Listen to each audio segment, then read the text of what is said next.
저희는 윈도우 서버 2008 R2 서비스 팩 1에서 동적 메모리라고 하는 기능을 추가해 드렸습니다. 시장에서 요구사항이 굉장히 많았고, 그게 뭔가요? 메모리에 시작과 끝까지 집어넣고 필요에 따라서 뭐 하는 겁니까? 막 늘어나죠. 그리고 다른 쪽에서 요구가 전까지는 메모리가 줄어듭니까? 안 줄어듭니까? 줄어들지 않습니다. 그런데 이런 경우가 있죠. 윈도우라는 운영체제나 기타 여러 가지 운영체제들은요, 부팅할 때 메모리가 많이 필요합니까? 최적화되고 나서 메모리를 더 많이 씁니까? 보통 켜질 때 많이 썼다가 최적화되면 떨어지고 사용자가 요구해서 부하가 올라갈 때마다 올라가게 됩니다. 그쵸? 그랬더니 값이 2개밖에 없는 구조로 되어 있더니 킬 때 많이 필요하면은 실제로 부팅된 이후에는 메모리를 적게 씀에도 불구하고 메모리를 많이 쓸 수밖에 없다는 겁니다. 대표적인 게 뭐가 있을까요? 바로 VDI 같은 것을 운영하시는 인프라가 여기에 해당됩니다. 그래서 하나를 더 추가합니다. 뭐가 더 추가됐습니까? 켜질 때 메모리, 그 다음에 켜지고 나서 최대로 줄어들 수 있는 메모리, 그러면서 최대로 늘어날 수 있는 메모리를 잡습니다. 그리고 메모리 버퍼의 의미는 뭐냐면 20% 미만으로 부족해지면은 메모리를 계속 올리라는 겁니다. 어느 숫자까지요? 이 숫자까지요. 메모리 가중치의 의미는 뭘까요? 똑같은 VM이 충돌났을 때 어느 게 메모리 먼저 가져갈 거냐는 겁니다.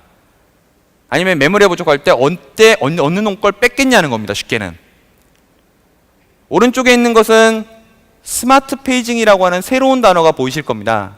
스마트 페이징이 뭐냐? 라는 얘기를 되게 많이 하시는데요.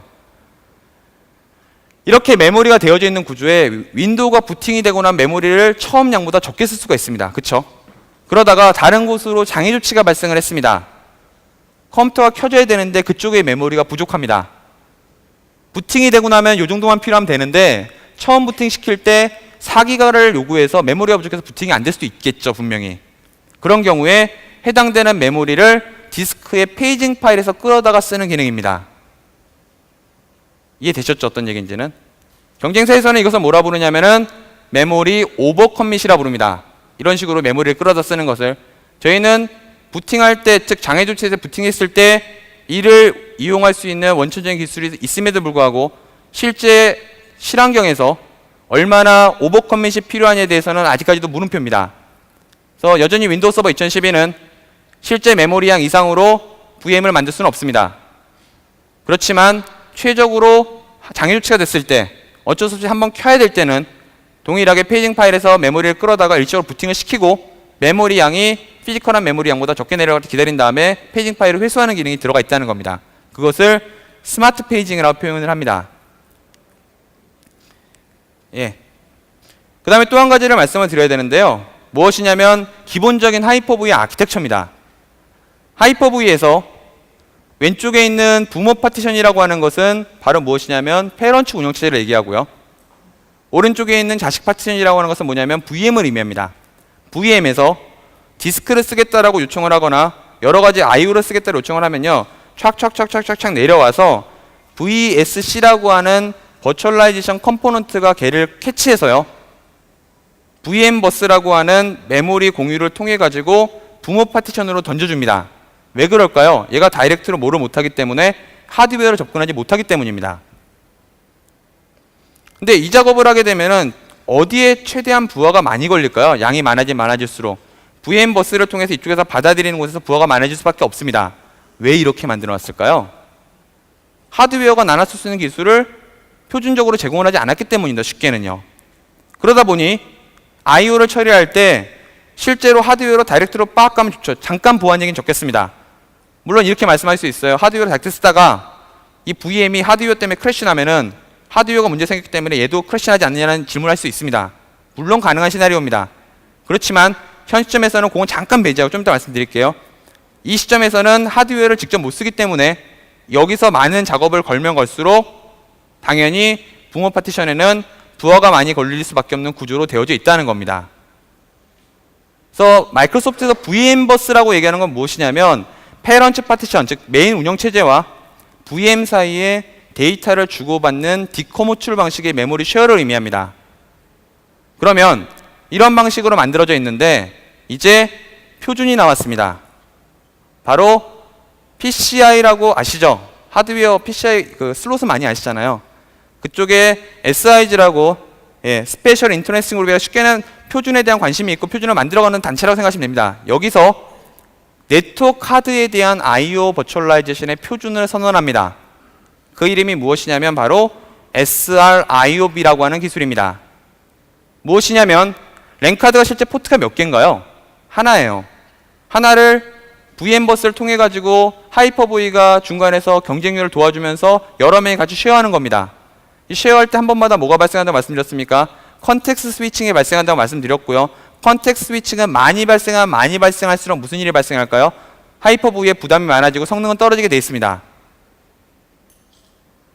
그런데 표준에서는 이것을 어떻게 선언했느냐? 이게 기본적인 구조입니다. 없을 때 가상머신이 VM버스를 통해 가지고 실제 하드웨어와 교신합니다. 제일 좋은 건 뭘까요? 하드웨어에서 직접 접근할 수 있는 방식을 주면 됩니다. 그래서 SR-IOB는 뭐냐면 하드웨어 랜카드가 마치 내가 32개의 포트, 64개의 가상 포트를 가진 것처럼 보여집니다. 그리고 한 개 한 개씩을 뭐랄까요? 버추얼 머신에다 할당합니다. 그리고 들어왔을 때 창구 조절을 누가 시킬까요? 다 랜카드가 시키는 겁니다. 즉 하이퍼바이저는 이것에 대해서 어떠한 것도 개입을 하지 않게 됩니다. 말씀드렸던 가상의 포트를 버추얼 펑션이라고 해서 저희가 가상 기능이라고 한국말에서 표현하고요. 이것이 할당돼서 실제 가상 머신은 실제 하드웨어를 통해서 접근을 받게 됩니다. 성능이 얼마나 나올까요? 저희가 기자간담회에서 비슷한 데모를 한 적이 있습니다만 리얼 머신의 성능의 98, 99, 100%가 거의 다 나옵니다. 그러면 이런 게 가능해집니다. 아직 디스크 I/O 컨트롤러에 대해서는 표준안이 많이 없습니다. 근데 우리가 보통 현업에 쓰시는 머신은 스토리지가 붙죠, 뒤에. 스토리지 방식이 두 가지가 있죠. 뭐가 있습니까? 센 방식이 있고요. 파이버 채널을 사용하는. 근데 또 하나 뭐가 있죠? 아이스카시라는 방식이 있습니다. 아이스카시는 무슨 방식으로 접근하죠? 랜카드를 이용해서 접근하게 됩니다. 그러면 해당 랜카드가 SR-IOB를 지원하면 그 기능을 사용하는 VM 역시도 네이티브하게 뭐 할 수 있을까요? 스토리지에 접근할 수 있게 되고요. 걔에 대해서는 당연히 디스크에 대한 처리가 훨씬 나아질 수가 있다는 겁니다. 역시나 간단하게 이 두 가지에 대한 데모를 보여드릴 건데요. 첫 번째로 메모리가 부족할 때 어떻게 가느냐. 얘는 지금 고정 메모리이기 때문에 손을 댈 수가 없고요. 아까 전에 얘가 현재 메모리가 부족하다라고 봤을 때 그냥 메모리 부족한 경우에 뭐 하면 되냐. 설정에 들어가셔서요. 메모리 부족하면은 여기다가 넣으시고 확인 누르시면 얘는 이제 24기까지 올라갑니다. 앞서 데모했었죠, 이것도요. 그 외국분이 하시는 걸로 제가 봤었는데요. 이래서 메모리를 계속 늘려서 받을 수가 있다는 것이고요. 아까 보셨던 이 세 개 창이 있다는 거. 얘는 뭐냐면 킬 때 메모리, 키고 나서 안정적으로 됐을 때 메모리, 최대 메모리, 그리고 하단에 스마트 페이징이라고 하는 새로운 값이 있는 것을 볼 수가 있다는 것이죠. 이곳에 뭐가 생긴다는 겁니까? 장애 조치되고 나서 메모리가 부족하면은 해당되는 메모리를 디스크 페이징에서 끌고 온다는 겁니다. 그 다음으로 보여드릴 건 바로 SR-IOB인데요. SR-IOB는 먼저 랜카드가 지원을 해야 됩니다. 시간 관계상 아주 길게 말씀드릴 수는 없습니다만 기본적으로 우리가 하이퍼V를 설치를 하시면요. 첫 번째로 이 물리적인 머신도 하이퍼V 위에서 돌아갑니다. 그래서 이 랜카드를 뭘로 바꾸시는 작업을 하셔야 되죠. 첫 번째로 가상 스위치로 바꾸는 작업을 해야 됩니다. 그래서 우리가 초반에 많이 실수하셨던 부분이 여기에 대한 부분이죠. 랜카드가 이렇게 있는데 하이퍼V에 스위치 설치하고 나면 랜카드가 어떻게 됩니까? 더블 클릭에 들어가 보면 이게 몽미라는 식으로 보실 만큼 뭐가 되느냐? 체크박스가 다 해제가 됩니다. 그럼 이상하네? 이러고 어떻게 하시죠? 다른 거 체크 원래 거 해제해버리시고 원래 거 체크 쫙 하시죠? 그러니까 물리적인 머신은 어떻게 됩니까? 돌아갑니다. 왜요? 정상적이 됐으니까요. 근데 이건 또 뭐야? 라고 보시는 게 뭐일까요? 뭔 이상한 가상 네트워크 어댑터도 생겼네? 스위치를 만드는 순간에 뭐가 되나요? 랜카드는 스위치가 되는 거고요. 쉽게는. 실제 물리적인 머신도 랜카드에 포트를 쓰는 것처럼 가상의 랜카드가 생기는 겁니다. 그래서 실제 머신도 얘를 통해서 이쪽을 전달하게 되어지는 구조로 되어져 있습니다. 이런 걸 만드는 걸 가상 스위치라고 얘기하는데요. 가상 스위치를 만들려고 딱 클릭을 했더니 여기 밑에 안 보이시던 옵션이 하나 보이는 것을 볼 수가 있습니다. 우리는 보통 안 보이던 옵션이 생기면 뭐라고 해봅니까? 일단 체크해보고 봅니다. 그리고 부팅하다 블루스크린 하면 그거 쓰면 안 되는 거구나. 그리고 그 기술은 그 회사에서 그분이 퇴사할 때까지는 블루스크린 나는 기술입니다. 그리고 맥주집에서 뭐라 그러십니까? 마이크로소프트가 블루스크린하는 기술을 탑재해놨다고 얘기를 하십니다. 그런 피드백을 정말 많이 들었습니다. 뒤에서도 말씀드릴 겁니다만 얘를 체크했는데 랜카드가 얘를 지원하지 않으면 어떻게 할까요? 친절하게 로그에 딱 남겨주고 내부적으로는 꺼줍니다. 이제는. 그러면 내가 산 랜카드가 정말 sRIOB를 지원하는지 어떻게 하느냐? 오늘 굉장히 많이 보실 화면인데요. 바로 윈도우 서버의 매니지먼트 담당하고 있는 쉘입니다. 여기서 get command라고 하는 명령어에 별표를 붙이고 sRIOB라고 하는 명령어를 쳐보면 sRIOB를 지원하는 랜카드를 볼 수 있는 메뉴가 있습니다. 뭐가 있습니까? get net adapter sRIOB가 있고요. get net adapter sRIOB 치고 엔터를 치면 현재 제 컴퓨터에는 2개의 랜카드가 sRIOB를 지원을 하고 있습니다. 그럼 이 2개의 랜카드는 뭐 할 수 있다는 겁니까? 만드실 때 체크를 하시면 sRIOB 기능을 쓸 수가 있다는 겁니다. 이미 체크를 해놨죠. 그리고 한번 만드신 이후에는 지울 때까지 그대로 뭐가 될까요? 옵션을 쓰셔야 됩니다. 바꾸시고 싶으시면 얘는 하드웨어 기능이기 때문에 당연히 다시 만드셔야 됩니다. 그런 이후에 만약에 해당되는 랜카드를 쓰는 머신을 만들었다. 그냥 해당되는 랜카드를 스위치에다 연결만 하시면 돼요. 그러고 하실 일은 무엇이냐면 바로 여기에 있는 하드웨어 가속에서 sRIOB를 체크를 하셔야 됩니다. 이러고 나면 뭐가 틀려지느냐?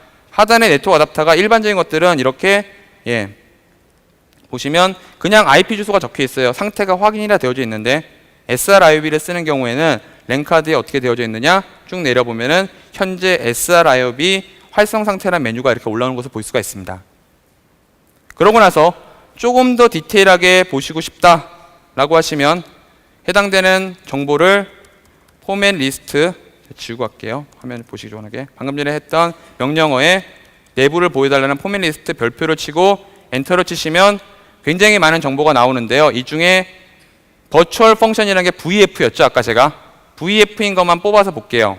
그러면 여기서 VF가 들어간 걸 뽑아달라고 하면은 랜카드마다 현재 62개씩의 버추얼 펑션이 있고 이 중에 하나는 1개를 쓰고 있고요. 이 중에 하나는 몇 개 쓰고 있다는가? 2개를 쓰고 있다는 겁니다. 이해되셨죠? 어떤 얘기인지요? 즉 이런 식으로 랜카드에 대해서 sRIOB를 키셔가지고 쓰실 수가 있는 구조로 되어져 있습니다. sRIOB를 쓰시면 당연히 좋은 점은 하드웨어 성능과 거의 네이티브하게 나오고요. 아까 제가 보안 얘기 들었는데 해당 기능은 해당되는 서버의 하드웨어 벤더와 반드시 의뢰를 하셔야 되고요. 왜요? 하드웨어가 보안상 크래시가 났을 때 VM 때문에 크래시가 나면 메인이 영향을 받을 수가 있겠죠. 그렇기 때문에 해당되는 하드웨어가 100% sRIOB를 지원하고 있는지를 사전에 체크를 하시고 이것에 대해서 이네이블 하셔서 쓰시면 됩니다.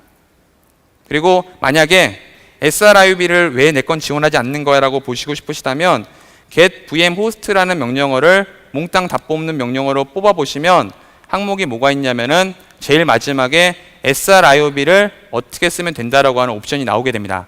즉 이게 뭐냐면 현재 vm host의 모든 값을 뽑아달라는 건데 제일 밑에 뭐가 있습니까? IOB 서포트가 현재 된다라고 나와 있고요.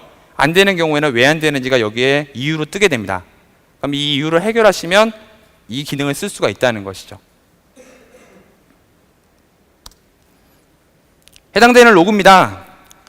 안 쓰는데 키시면 이런 로그가 남고 안 켜줍니다. 그래서 이벤트 뷰어에 VMSS 네트워킹에 해당되는 내용이 올라오면 이 내용은 지원하지 않는구나 라고 생각하시면 된다는 겁니다. 결론적으로 최대 지원하는 CPU 개수와 최대 지원하는 메모리는 뒤에서 리눅스는 따로 살펴드릴 거기 때문에 윈도우에 대한 부분은 현재 이렇게 되어져 있고요. 여기서 저희가 지원이라는 의미는 무엇이냐면 기술 지원이 가능하냐의 의미이지 호환이 되냐의 의미는 아닙니다. 만약에 강제로 윈도우 서버 2008에다가 CPU 코 64개 놀리시고 부팅하시면 CPU 코 몇 개로 보일까요? 64개로 보입니다. 근데 그것은 마이크로소프트 플리 테스트가 안 됐다는 것이고 그래프에 장애가 발생하면 당연히 이거에 대한 책임은 저희가 지지 않는다는 의미입니다. 그래서 현재 최대 지원하는 메모리는 1테라, 최대 지원하는 CPU 코어는 64개로 되어져 있습니다. 숫자에 대한 싸움에 대한 부분인가 기반된 아키텍처는 이 정도로 설명을 드리고요. 이제 고가용성 얘기를 드리고자 합니다. 가상화를 하시게 되면 항상 얘기하는 것이 뭔가요? 고가용성입니다. 왜요? 만약에 한 대 머신에서 운영될 때는 한 대가 죽으면 그냥 한 대가 죽는 걸로 끝납니다만 요새는 뭐 1대 10으로 만약에 밀집도가 있으시다면 하나가 죽으면 몇 개가 죽는 겁니까? 물리적인 놈 하나 플러스 VM 10개가 줘서 11개가 죽는 겁니다. 그래서 반드시 뭘 하십니까? 고가용성을 만드시죠. 그래서 하나가 문제가 생겼을 때 넘기거나 한 대를 유지 보수할 때 무중단으로 넘길 수 있는 기술들을 많이 요구하십니다. 근데 이 기술은 뭐가 필요합니까? 지금까지 반드시 스토리지를 사셔야 됩니다. 하드웨어 스토리지를. 근데 잘 아시겠지만 오늘 기술 얘기를 해드리면 사장님한테 가가지고 클러스터링 만들게 스토리지 하나 사주세요 이러면 착하신 사장님은 뭐라고 그러십니까? 얼만데까지 물어보시죠. 근데 전혀 기술에 관심 없으신 분들은 뭐라고 그러십니까? 그거 왜 사야 돼? 그렇게 되면 그분들의 회사에서는 고가용성이라고 하는 것은 남의 얘기입니다. 왜요? 하드웨어를 사야 되니까 반드시. 이것을 조금 클라우드 생각으로 바꿔보면요, 클라우드는 조금은 자본주의적인 성격을 갖고 있습니다. 10,000원을 내신 고객과 1,000원을 내신 고객의 서비스 레벨 차이가 생길 수가 있습니다. 그렇다고 1,000원을 낸 고객은 장애를 발생했을 때 우린 몰라. 10,000원을 낸 고객은 우리는 얘는 하드웨어로 넣어주겠다. 클러스터링을. 이거는 조금 클라우드에 얘기하고 있는 항상 서비스가 가능하다라고 하는 마이크로소프트 클라우드 바라보는 관점과 좀 틀리다는 겁니다. 그래서 나온 것이 몇 가지가 있는데요. 첫 번째로는 고가용성보다는 얘는 하드웨어에 대한 기능을 이용하는 겁니다. 스토리지의 표준이고요. 보통 우리가 지금 화면에서 보신 것처럼 왼쪽에서 오른쪽으로 파일을 카피할 때 같은 스토리지에 있음에도 불구하고 지금까지는 뭘로 카피합니까? 네트워크로 카피하는 것을 보셨었을 겁니다. 실제로는 어디서 카피하는 게 제일 좋나요? 스토리지에서 알아서 한 부 더 떠주는 게 제일 좋아요. 이런 표준을 뭐라 부르냐면은 ODX라고 부르고 있고요. 윈도우 서버 2012는 하이퍼V뿐만 아니라 기본적인 윈도우 플랫폼이 모두 다 같은 스토리지에 LUN이 분리가 되어 있더라도 하드웨어 통적으로 같이 있으면 ODX가 동작하게 되어져 있습니다. 그러면 아키텍처를 잘 만드시면 VM을 배포할 때 같은 스토리지에서 배포가 되게 되면 누가 처리를 한다는 겁니까? 네트워크로 뿌리는 것이 아니라 하드웨어적으로 카피하게 만들 수가 있다는 겁니다. 이런 것을 ODX라고 표현하고요. 그 다음에 두 번째, 만약에 여러분들에게 디스크가 10기가, 20기가, 30기가 남아있는데 60기가짜리 디스크를 요구해요. 그럼 지금까지 어떻게 해야 됩니까? 사야 됩니다. 아니면 스토리지가 회사에 쪼로쪼로 지금까지 3개 사놨는데 여기 10테라, 여기 20테라, 여기 30테라 남았는데 고객이나 내부에서 60테라짜리 스토리지를 만들어 달래요. 못 만들잖아요, 지금까지는요. 근데 앞서 키노트 데모가 나왔습니다, 이것도. 뭐로 하는 겁니까? 이거를 하나처럼 묶어 쓸 수 있는 기술인 스토리지 풀이라는 것이 나왔습니다. 얘를 가지고 뭐 하는 겁니까? 여러 개 스토리지를 묶어가지고 스토리지 버추얼라이징 컨셉으로 하나의 스토리지처럼 보여주는 기술입니다. 사람의 욕심은 끝이 없더라고요. 이런 거 만들 때 그 다음 뭐 여쭈면 중복 제거도 들어가 있는 질문을 많이 하셨습니다. 윈도우 서버에서 데이터가 저장되는 경우에도 똑같은 데이터가 저장되어 있으면 어떻게 한다는 겁니까? 내부적으로는 쉽게는 하나만 저장하는 기술이라고 보시면 됩니다. 이것도 스토리지에 많이 탑재되는 기술이죠. 근데 윈도우 서버 2012는 기본적으로 윈도우 서버 2012를 사용하시는 서버에 대해서, 데스크탑에 대해서는 기본적으로 운영체제 파티션을 제외하고는 중복 제거를 할 수 있게 되어져 있습니다. 당연히 버추얼 머신은 중복 영역이 많죠. 부팅 영역도 비슷할 거고요. 그렇기 때문에 저희가 내부적으로 어디 용량이 가장 많이 절약되는지에 대한 부분을 본 거고요. 또 많이 제가 교육을 들었던 게 뭐였냐면 백업 어웨어 합니까? 데이터 디스크리션 이 기술을 지원하는 백업은 당연히 백업도 10개가 된 것처럼 보이지만 1개만 백업 됩니다. 얘를 통해 가지고 적게는 몇십 기가, 많게는 저 혼자 쓰는 서버인데도 불구하고 236기가가 절약되고 있는 모습을 볼 수 있습니다. 디스크가 모자라다고 디스크 사달라고 얘기를 안 하셔도 된다는 것이죠.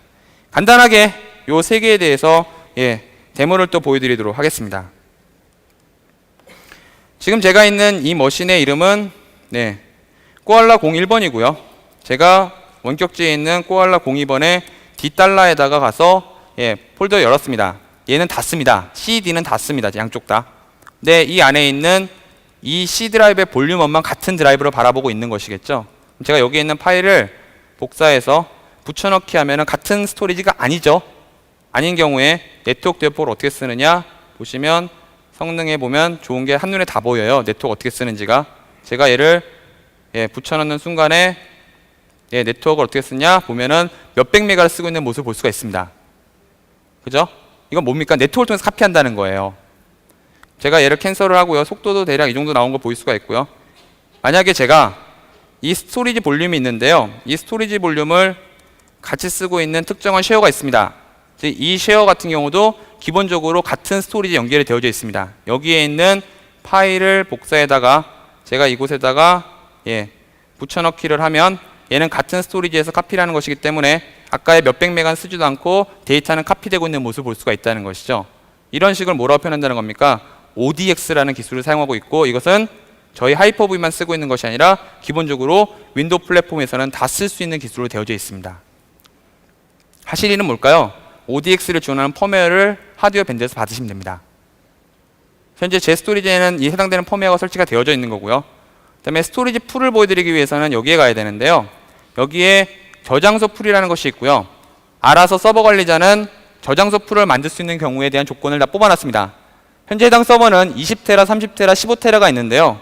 얘를 가지고 한 번에 묶어 쓸 수 있는 저장소 풀을 만들 수가 있는 겁니다. 그럼 다음 눌러보면 이름 넣으라고 나오고요. 코알라 풀이라고 집어넣고요. 넥스트 하면은 얘네들을 어떻게 쓸 건지, 다 연결할 건지, 하나는 나중을 위해서 스페어로 놓을 건지 선언을 합니다. 그러면 제가 이것은 다 묶겠다라고 하면 다음 하면은 63.5테라짜리의 스토리지가 생기는 겁니다. 마침을 만들긴 한 다음에 얘를 만들고 얘를 가지고 뭐 하면 될까요? 디스크를 만들어 쓰시면 된다는 겁니다. 바로. 그래서 왼쪽 하단에 뭐가 있습니까? 디스크 만드는 구조가 되어져 있죠. 필요하면은 얘를 그대로 뭐에 끌어쓸 수 있을까요? 클러스터링에 끌어쓸 수도 있습니다. 마지막 데모가 뭐였죠? 데이터 디듀플리션인데요. 중복 제거였는데요. 중복 제거는 어렵지 않습니다. 해당되는 서버에 중복 제거를 설치해 주면 되는데요. 윈도우 서버에서 새로운 기능을 추가한다 라고 하고 해당 서버에다가 다음을 누르면 항목 중에 뭐가 존재하느냐, 파일 및 저장소 서비스에 확장을 해보면 여기 밑에 데이터 중복 제거라는 메뉴가 있습니다. 얘만 설치하시고요. 원하는 드라이브에 가셔가지고 데이터 디듀플리케이션을 쓸 중복 제거를 쓸 디스크가 있다면 그냥 가서 오른쪽 버튼 누르시고 중복 제거 구성한 다음에 하겠다고 체크하시면 끝입니다. 그러면 당연히 얘도 약간의 부하가 걸리기 때문에 언제 얘를 체크할 건지만 설정하시면 하루가 지나고 나면 용량이 점점 주는 모습을 볼 수가 있습니다. 즉 하드웨어 없이도 기본적으로 이런 작업들을 하실 수 있는 기술이 기본 탑재가 되어져 있습니다.